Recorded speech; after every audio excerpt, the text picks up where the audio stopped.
And then they're actually going to turn left, and they're going to go into what's called an oblique loop. Now this is not a fully vertical loop. If you imagine a loop turned on its side by about 45 degrees. They'll still pull quite a lot of G-force during this manoeuvre, but not as much as you'll see when they break into the more dynamic second section of the display later on. So round the back there, accelerating probably 300 plus knots, it's about 350 miles an hour, pulling probably about 4G. They're sitting about 6 to 8 feet apart, coming back around the front, and you get a nice belly up camera shot just here of 3 cruising jets. When they were in service, they didn't have smoke in their training role, the flight training role, where they were based at RAF Valley for the fast jets training program, and many, almost all fast jet pilots in the Air Force in the 60s and through to the end of the 70s will have flown the Gnat and are probably very familiar with it, and either loved it or hated it.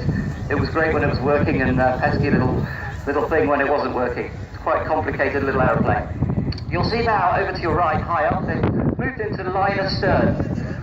Chris still leading, Kev Wyman in the Red Arrows liveried jet in the second position, and Mark Fitzgerald bringing up the rear, number 3 in the RAF Valley 4 FTS colours. And this is going to be an interesting manoeuvre, quite a difficult manoeuvre to fly with a 3-ship and some very swept-wing, slippery jets like the Gnat, but it shows off the lines of the jet very well. They're going to fly a formation 3-ship barrel roll. So pulling up now, and they're going to roll left.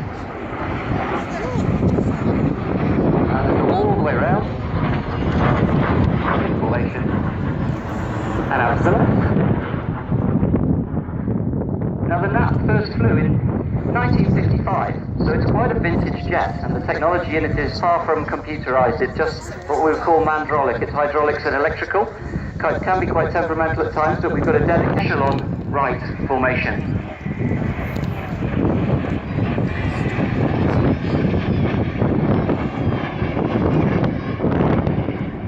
Now the charity, the Heritage Aircraft Trust, that owns and funds these, we display them in the brand of the Gnat display team, but it's actually a charitable organisation. We've been on the lookout for one of these original Gnat fighters, the single-seater version, for many years now. We finally tracked one down in America a couple of years ago, which had been an ex-Indian Air Force fighter, and had actually flown in the Indo-Pakistan War. So it's got some pedigree. That's now sitting in our hangar being restored, and hopefully we'll have it on the circuit, if not next year, certainly the year after. It's taking shape nicely. I'll talk to you a little bit about the F1, the Gnat F1 fighter project, G-Slayer, as we've called it. I'll tell you about that later. But if you look right ahead of you, coming towards you in your 12 o'clock, down what we call the B-axis, is the Gnat display team for the opposition brake.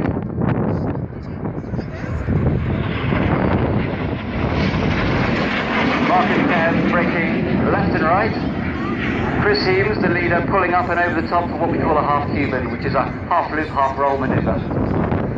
Mark and Kev, now this is the more dynamic piece of the show. Mark and Kev, to the left and the right, are more or less mirroring each other, and they've done a derry turn and they're pulling back round now onto the main left and right axis. So if you can split your eyes and look left and right at the same time, you're doing well.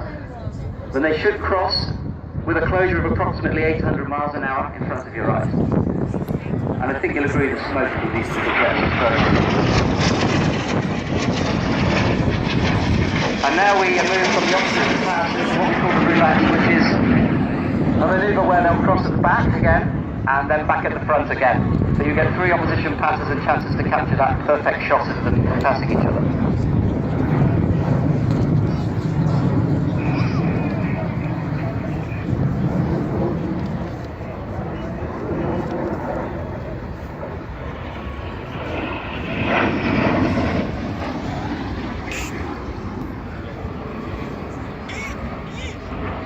Mark Fitzgerald now coming in the third, fourth flying training scheme Gnat, just pulling up in front of your eyes now into a half Cuban.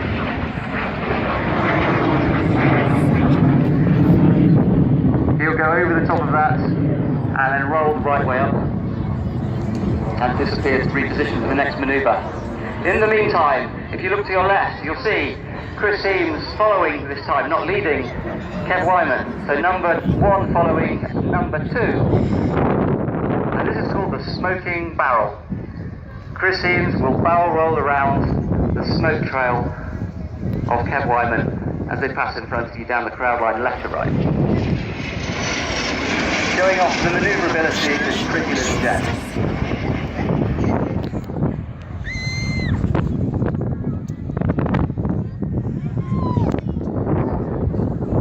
Coming in from the left again, following them. If you look out there, you should spot this. Is Mark Fitzgerald, inverted now. And it's a different perspective on the world at 200 feet inverted.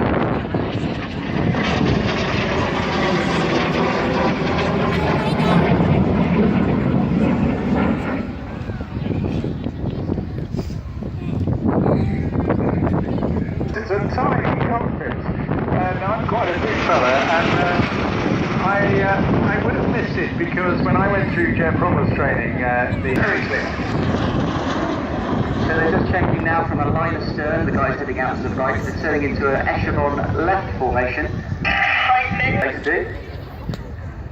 It also helps the other synchro guy who's across the other side of the airfield to, with his situational awareness, to understand exactly what's going on. Now the 2 from the right have come back round, in echelon now. They're going to go through crowd centre, and at the same time, you'll see the 3rd jet is somewhere loitering, probably quite right. I can actually see him from my vantage position, but he'll be going and joining up onto...